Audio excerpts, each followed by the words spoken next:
ఓం నమో వెంకటేశాయ నమః. అందరూ బాగుండాలి, అందరూ మేము ఉండాలి. ఈరోజు వచ్చేసి బొబ్బాస్కాయ కొబ్బరి పోపు అన్నమాట. దానికి కావాల్సిన పదార్థాలు బొబ్బాస్కాయ, కొబ్బరి, పచ్చిమిరపకాయలు, పసుపు, ఆవాలు, జీలకర్ర, ఏపిన పల్లీలు, ఏపిన నువ్వుపప్పు, మిరపకాయలు, కరివేపాకు, పచ్చిశనగపప్పు. స్టవ్ అంటించి కళాయి పెట్టాను అన్నమాట.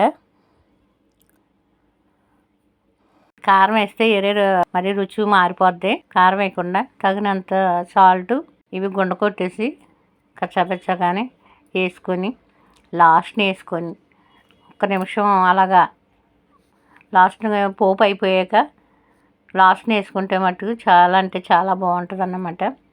కొబ్బరి వేస్తాం. ఇదే పద్ధతిలో మీరు చేసి చూడండి, దాని రుచి ఏంటన్నది మీరే చూస్తారు. నేను మళ్ళీ పచ్చి బొబ్బాస్కాయతోటి హల్వా చేసి వీడియో పెడతానన్నమాట. మీరు ఒక్కసారి ఇది కూడా చేసి చూడండి, పిల్లలకు పెట్టి చూడండి. ఆ పచ్చి బొబ్బాస్కాయ విలువ ఏంటన్నది మనకు తెలుస్తుంది, ఆ రుచి ఏంటన్నది తెలుస్తుంది.